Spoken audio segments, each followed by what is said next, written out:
Alright, so next meditation. The next meditation is about ultimate bodhicitta. Right, so we're going to read the verse and then I will lead the meditation. So actually,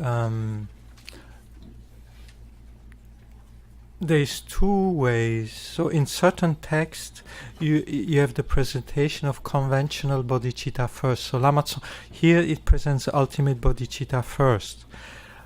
In most texts, it presents ultimate bodhicitta first, but then Lama Tsongkhapa, in his text, he put conventional bodhicitta first, because he says if you present ultimate bodhicitta first, and if people are not ready, they get frightened, and then they run off. So he said it's better first to present conventional bodhicitta, to train them in love, compassion, and then they accumulate merit, it cleans their mind, and then when they are introduced to ultimate bodhicitta, they are not scared, right? Whereas if one does that, like in this text, and then people are not ready, then, people, say, what are they talking about? Let's get away, let's run off. So here it presents ultimate bodhicitta first. So the advantage of that is that if you're able to understand ultimate bodhicitta first, then spontaneous compassion arises for all beings that are stuck in cyclic existence because of not realizing how things exist. So then you see, by seeing how things ultimately exist, then compassion arises very easily, for everyone, whether they're rich, poor, whether they're president or not, you have compassion for everyone, kind of like that.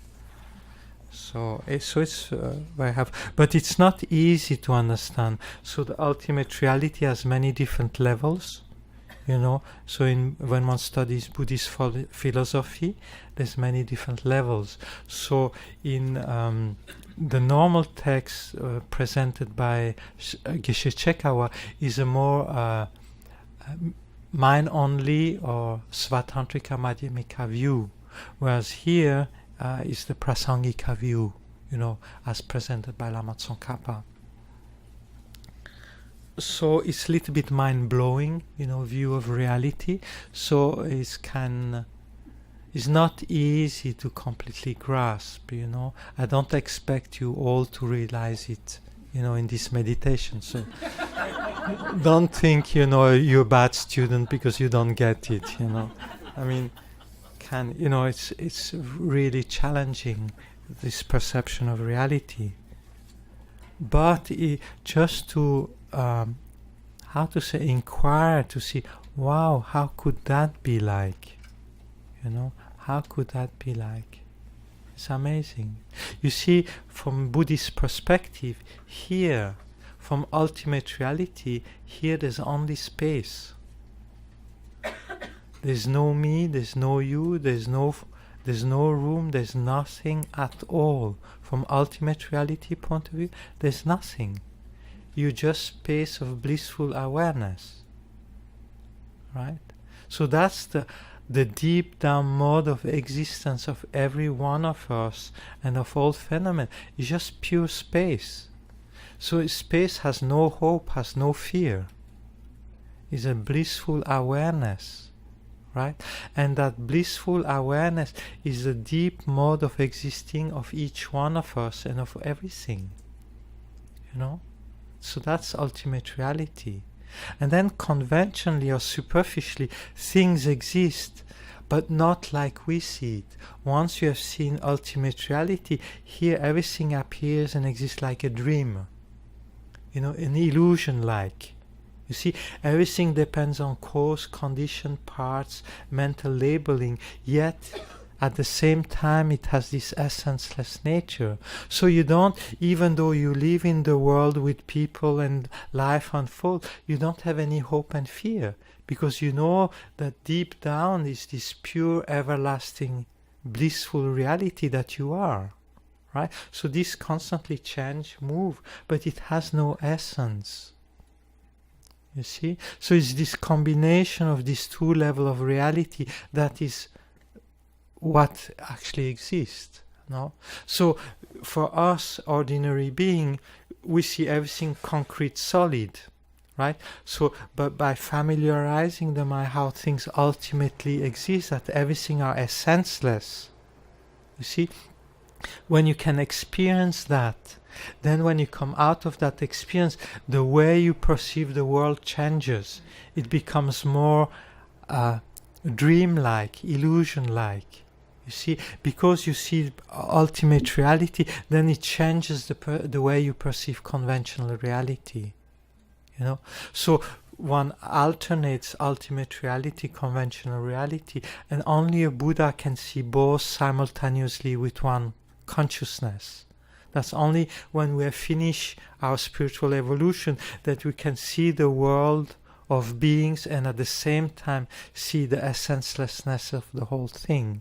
And then, so that's an enlightened being, right? So we are heading towards that, you know, slowly, you know, okay?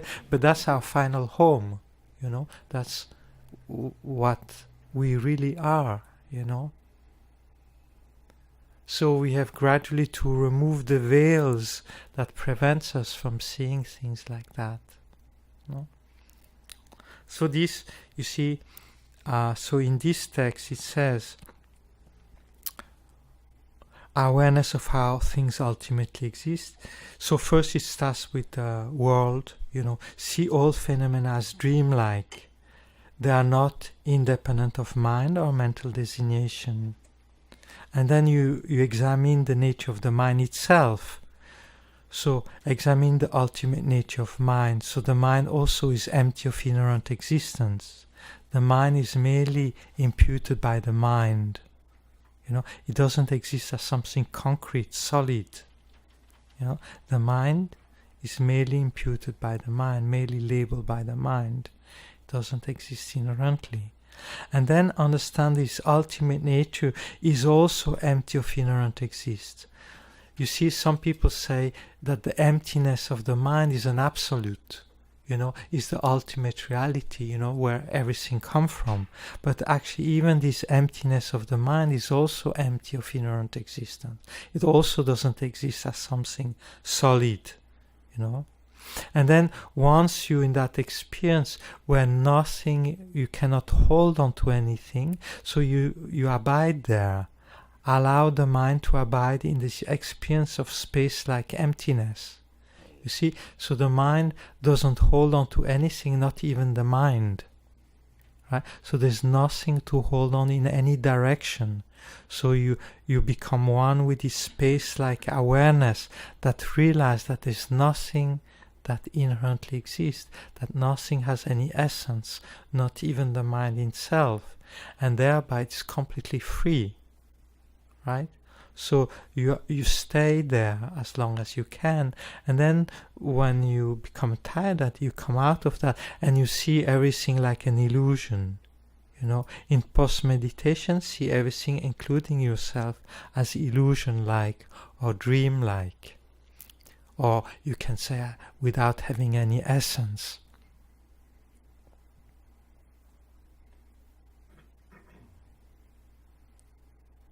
So that's how you meditate on ultimate reality, right?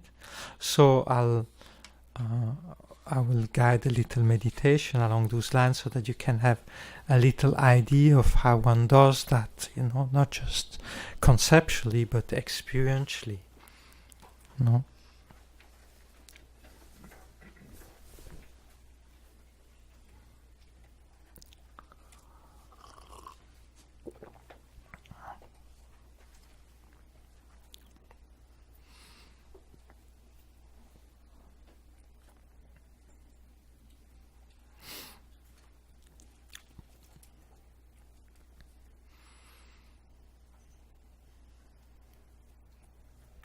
So try to remember a recent dream you have had and try to relive that experience, you know, how it is, how you are in a dream. You know, you have some kind of dream body and then you have some kind of dream world with dream people, and you have some of dream activity and some kind of dream emotion or thought arising. You know.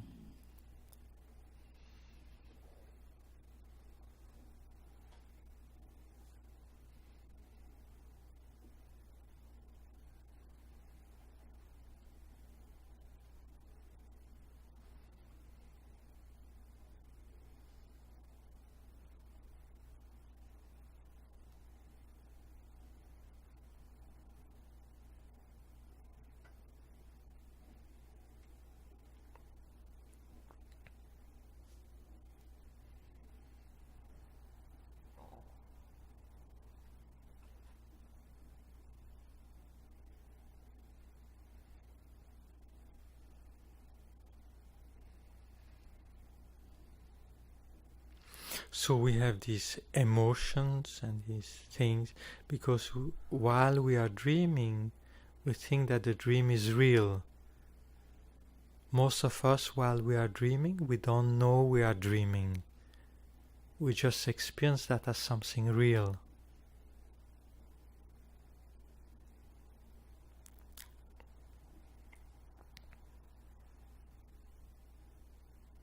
And then when we wake up in the morning, we realize, oh, it was only a dream, it wasn't real. It hasn't really happened. I didn't kill anybody. I didn't win the lottery.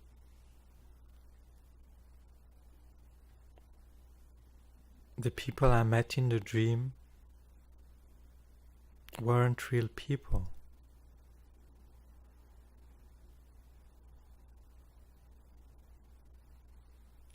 So that's the experience of ordinary dream. It's just a creation of our mind due to imprint, maybe something we read the day before, or something we did, or something we saw.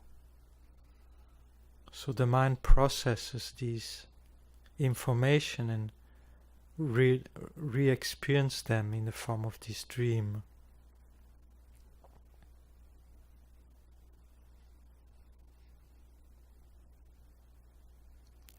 Now, waking up in the morning is like realizing emptiness.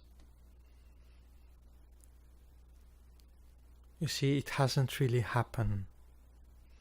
So from the point of view of ultimate reality, you see, it hasn't really happened.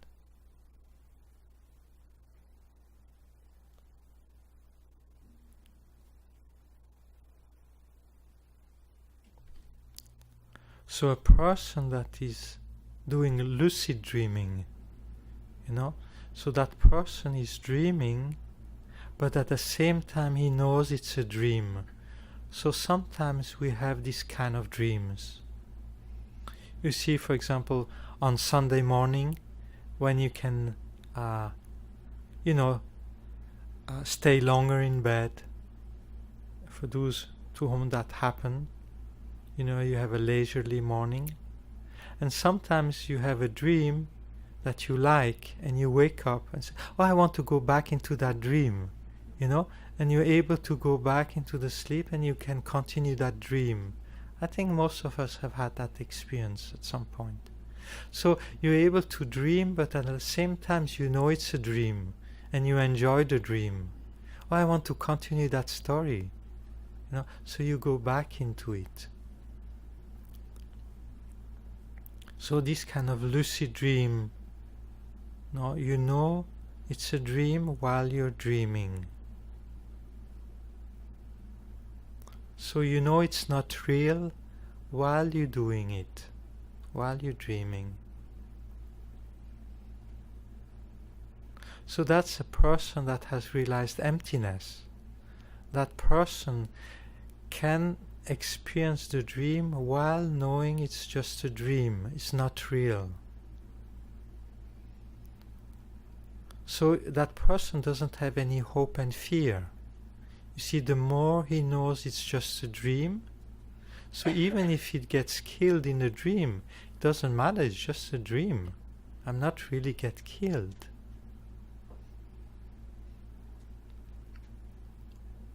And if you dream I win the lottery, oh, it's just a dream, it's not real.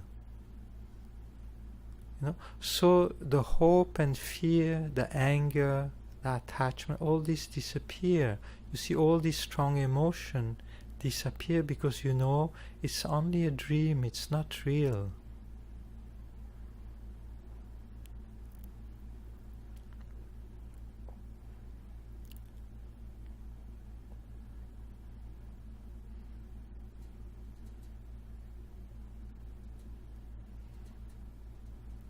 So for an enlightened being, you see, this world exists, but like in a dream. It's there, but from the ultimate point of view, it's not there.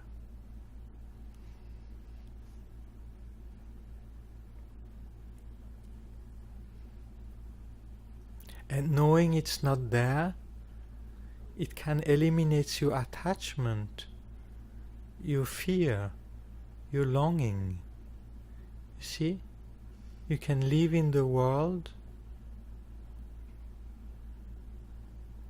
but there's not real world there at the same time. All our strong emotions are there because we think this world and the people in it are real, are solid, and we are solid.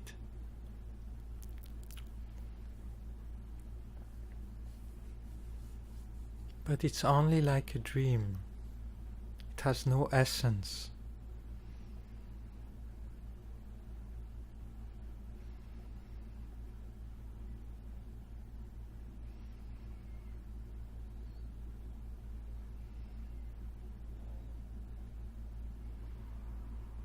So imagine, you see, I'm dreaming being René.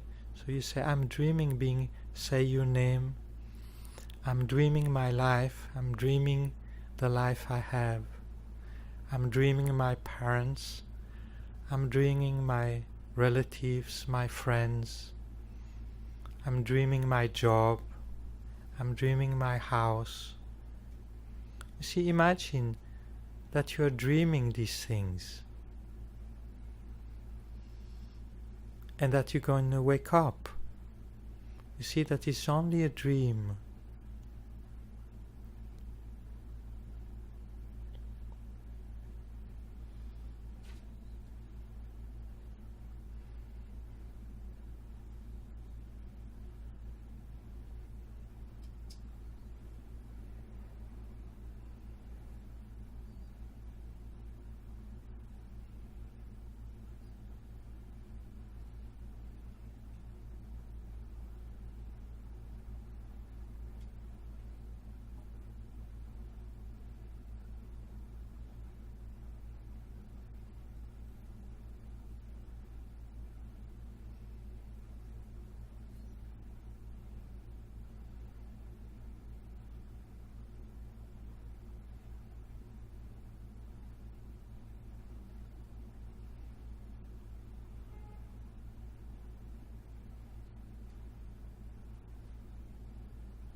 So like our dream that is created by our mind and the imprints in it, so this life is created by our mind and by the imprints within it.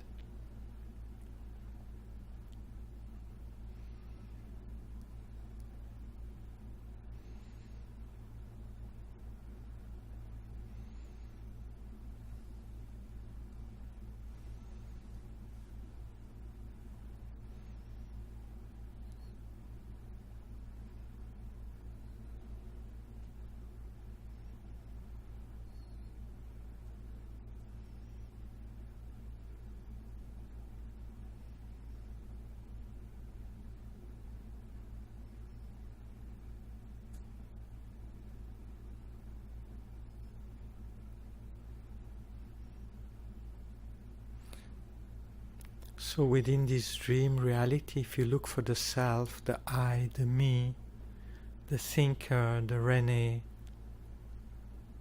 with his personality, with his interest.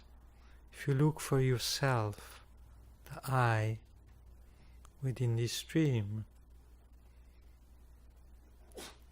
it appears to be somewhere within your head or within the space of your mind. It seems like almost you can pinpoint the finger, oh, it's there. But if you look closely where it is exactly, it's just a thought that vanishes. Your sense of I is not more solid than a thought that vanishes into space of awareness. It's just a mental construct.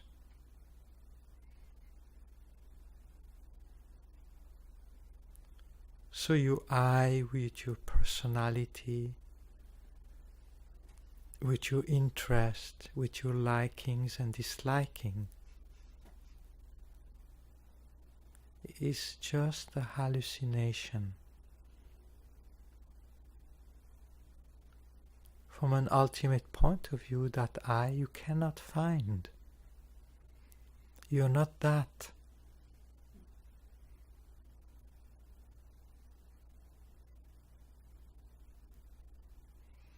So your I with his hope and fear is nowhere to be found.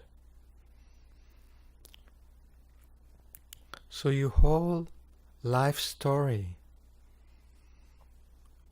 your whole interest, your whole want and not want is not there.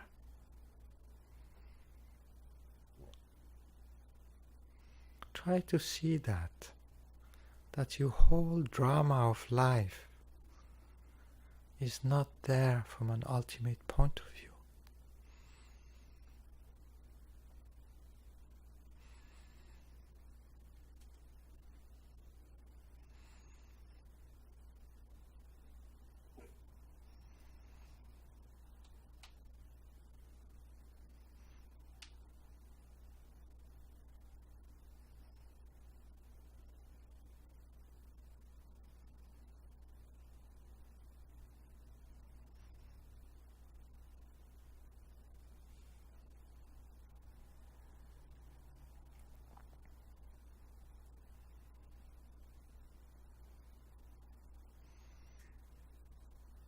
But somehow we attach to ourself, to our vision, to our experience.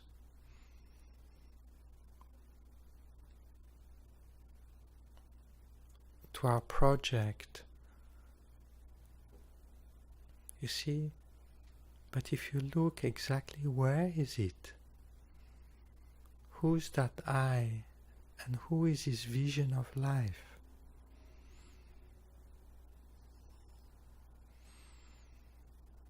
It appears to be there, but when you inquire, it dissolves into space.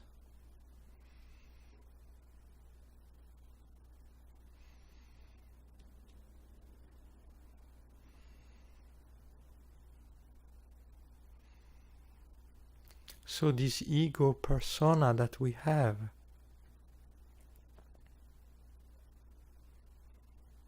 you can realize that is not really there, that you're not really that.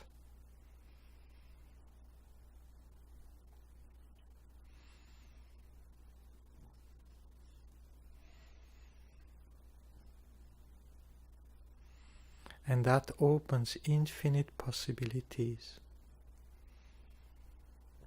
You're not limited to that.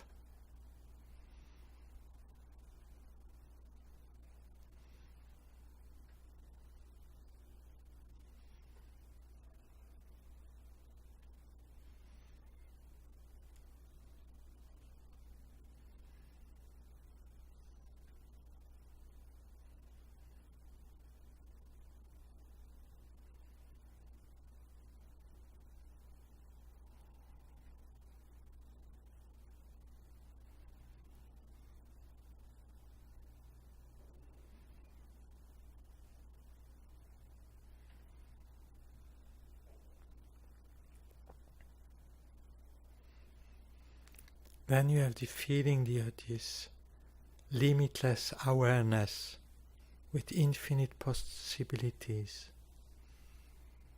That's something that exists, that is stable.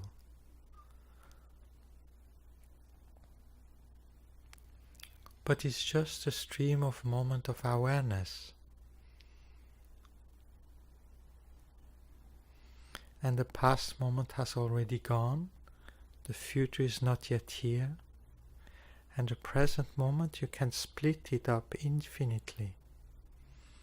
So even this tangible space of awareness is not really there.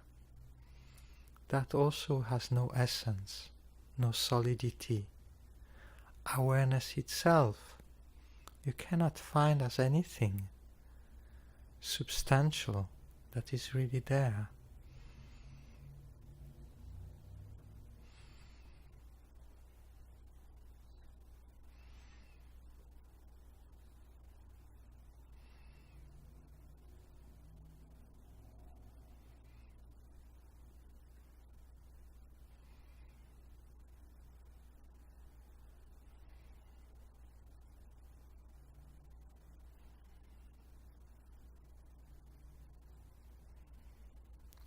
And that non-finding of awareness also is not a thing.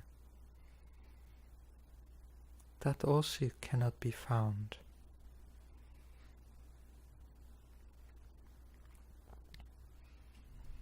And then you rest into that space where nothing is solid. You relax, you become one with that space, in which nothing tangible is perceived. And whatever appears, you realize it's senseless.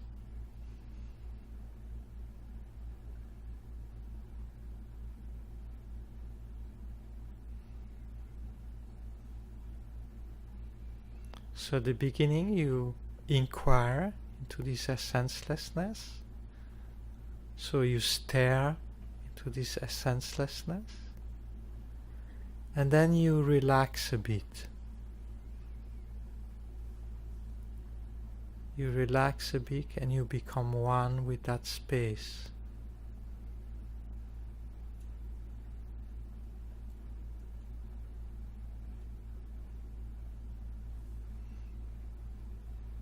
It's almost like, you make an effort, you do some hatha yoga pose on your bed, and then you're tired, and then you just lay on your back,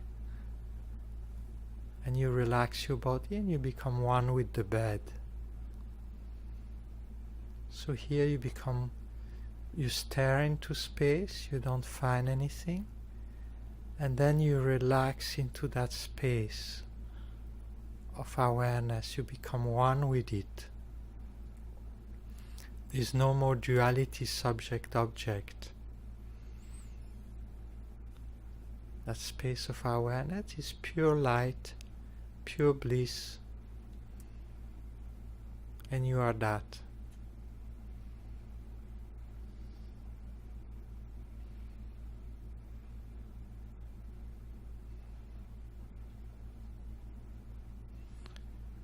So whenever something solid appears within it, you dissolve it.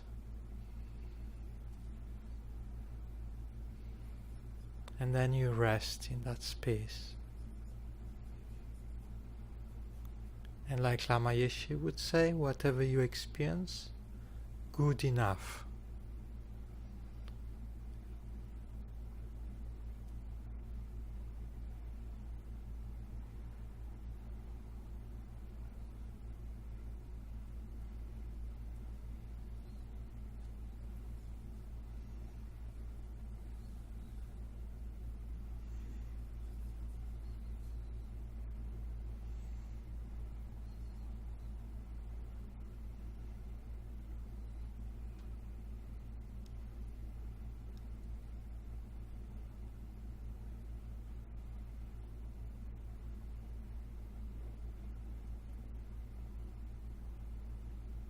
So allow yourself to be nothing. Lama Geshe used to say it's like zero, being like zero.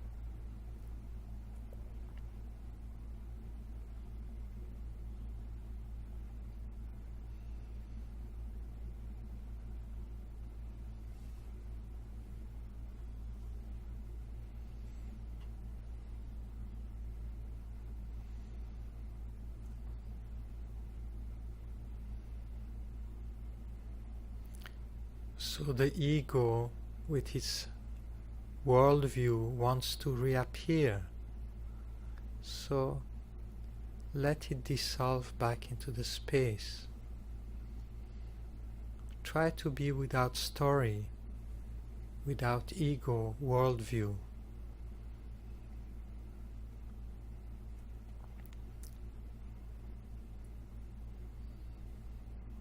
Almost like on your computer, you have a program and you delete the program. You are without program.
So this ego grasping is a hallucination. See, this sense of I, your life story, is a complete hallucination. It has no ground at all. So when you intuit that, they say people which are not familiarized with it, they can get scared. You know, the ego can get scared because suddenly its own foundation, it sees that, you see, it might disappear. So this, the Lama says, is a good sign. Is that the very foundation of the ego grasping, you start seeing through it, and an uneasy feeling arises. Almost like your mind feels like vomiting.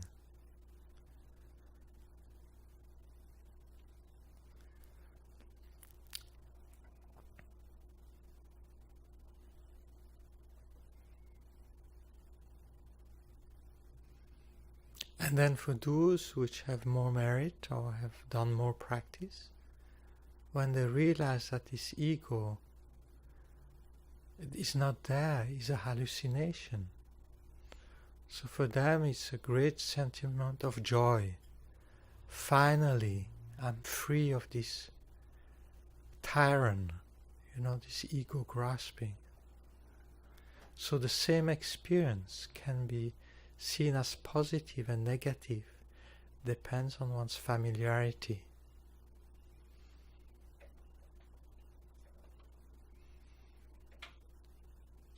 You see, your life story your image of yourself, your image of your relationship, your image of yourself with your job.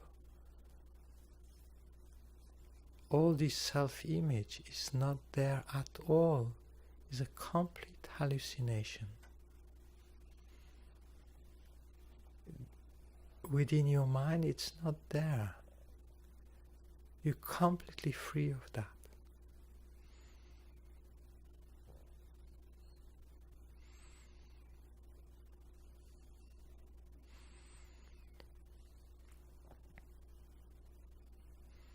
Yet you still exist. You're making this experience. But it's a total otherness. You cannot really describe that experience. You make that experience, but there's no you. You with your name and your life story has disappeared. There's a total different awareness.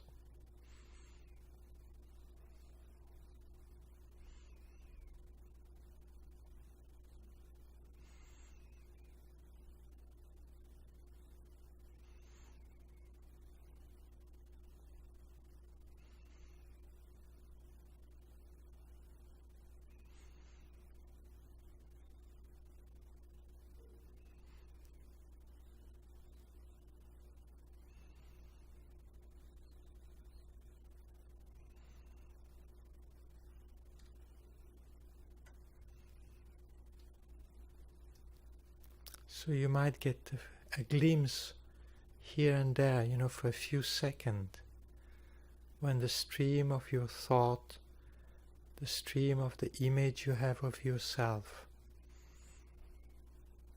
you can create a gap between that. You can see it has no essence. And then you intuit anotherness, another space, another sense of being.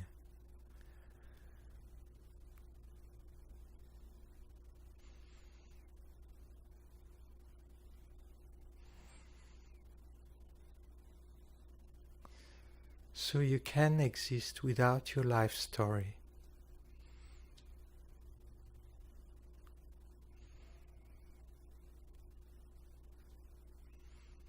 You can exist without your imprint, your habit.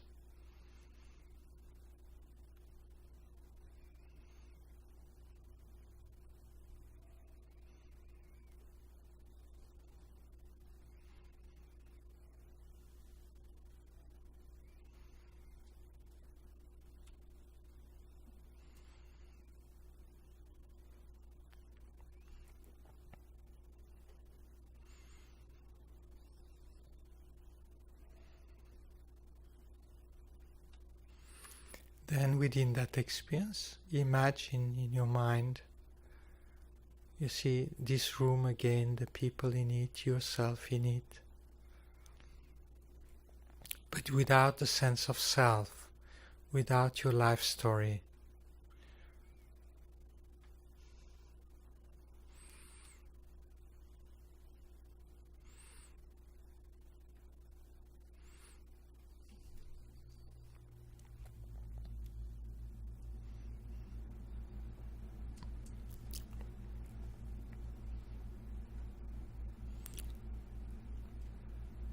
So like in a dream, it's there, but at the same time you know it's a dream, it's not really there.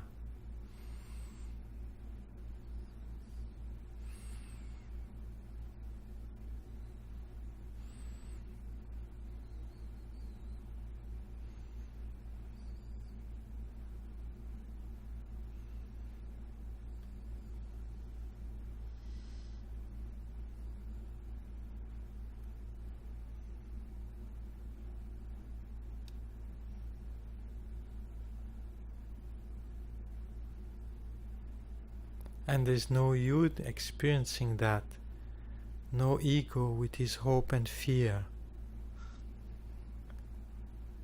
It is just what it is.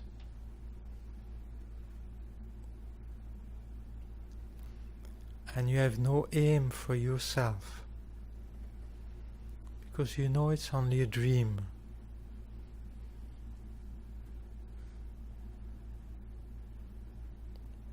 You know you are only this space of blissful awareness that pervades all these dreams.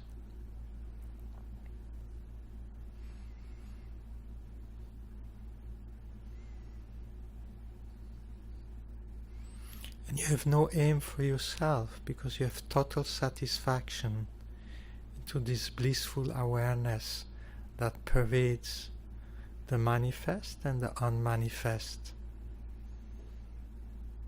You have nothing to do, nothing to realize, nothing to become.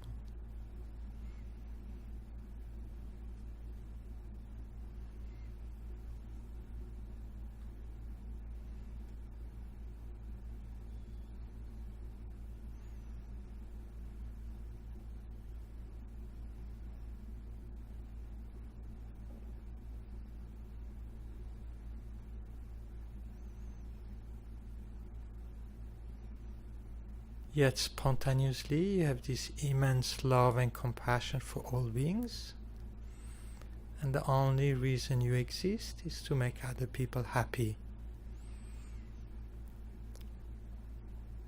The only action that comes from you is to make people happy, to make them realize who they really are.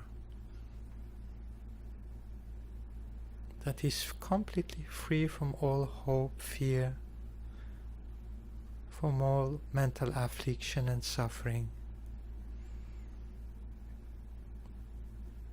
What you have discovered, everyone else can discover.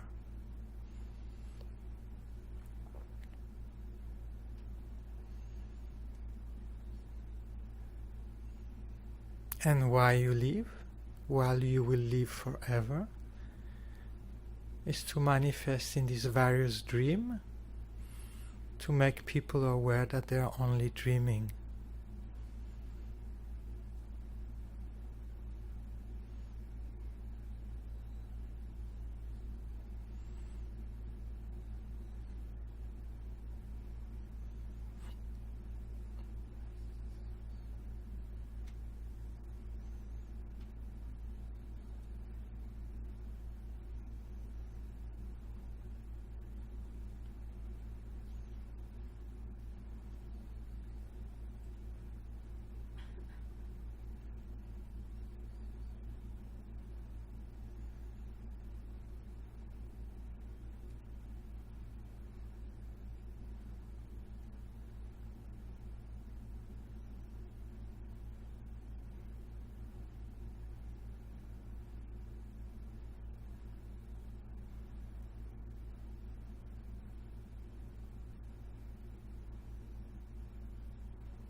So we are only dreaming our life story. We are only dreaming our personality. It's not real.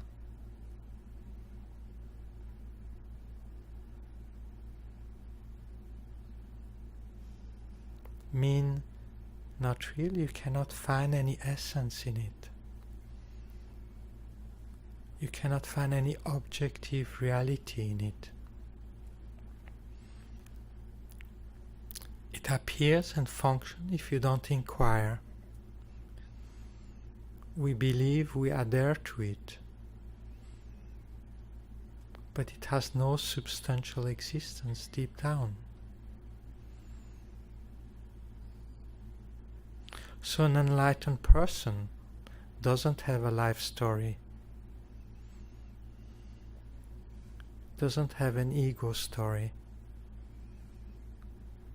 I, me, is a main name given to the body and mind in this relative world. But for him there's no me, no I. In his inner experience, there's no me, no I, no life story, no hope, no fear, no longing, no aversion, nothing at all.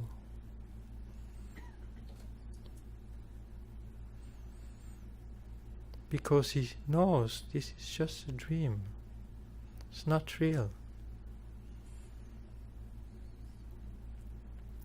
And he identifies himself to so much more. He's all that exists. He's not limited by this small self.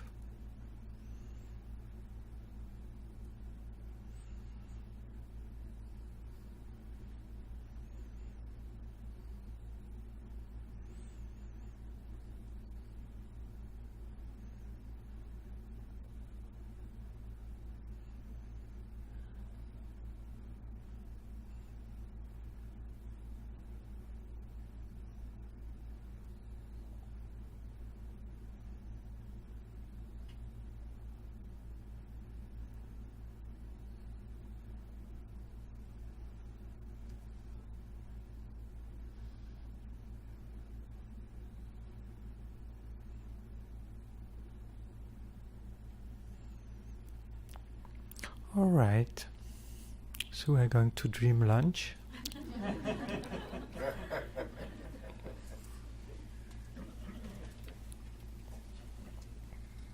You see, when you do this kind of meditation, you have two approaches. You have the conceptual approach, you have the rational approach, and then you have the intuitive approach. So usually when you progress on the spiritual path, you sometimes use the analytical approach and sometimes you use the intuitive approach, and they help each other. You see, there are different tools in your mind, you see, to make you progress. No. Yeah. So this one was a little bit an intuitive approach, right? So the thing is, slowly start getting a taste of what it could be like, this other dimension. It's kind of like the taste of sugar, you cannot really describe. So same thing, this inner experience, you cannot really describe. You have to accept. It's like, when you want to skydive or jump from a plane with a parachute. How you say? Parachute. Yeah. You see other people doing, but shall I jump? Shall I not jump? It's frightening, scaring, and at the same time it seems enticing, to just being in space, right? So you have this kind of dual approach. I don't like, I'm scared, but I want to try, So you have this kind of dual thing. So same thing in meditation, when you let go of the ego, there's a side of your mind that doesn't want, that's me, I like this is me, that's comfortable, and but at the same time it's interesting, what would it be like, if my life story would disappear, how would it be like, so you have this dual thing in your mind going on in your meditation. So sometimes you put your feet out of the plane and say, ooh, then put it back in, kind of like that, and suddenly, at some point you jump, right? Kind of like that. So same thing, in your meditation, that things go on. You have this ego grasping there with his life, so you're comfortable with your worldview, with your self-image and things like that. Even sometimes it's a hassle and there's a lot of responsibility and a lot of worry and things, but it's the known. You see, to jump into the unknown is kind of uncomfortable. Even if your known is not so satisfactory, but at least it's me, I know, So, so to jump into that otherness, where there's nothing, to become nothing is kind of scary. Yet, when you do it, a whole other dimension opens up. Infinite possibility. You can be infinite egos or no egos, right? Because the slate is clean. It's like, it's like, how to say, you have a painting, you have painted something, on your canvas, you paint something. So you attach to your painting, to your life story, you attach to the painting. But then you clean it, and it becomes white again. It opens infinite possibility. You can paint anything you want. It's a clean thing, right? So everything you can imagine can be painted on that again. You're not stuck with one image. You have infinite possibilities, right? So that's the mind, If you go beyond your life story, yourself of sense identification, it's the possibility become limitless.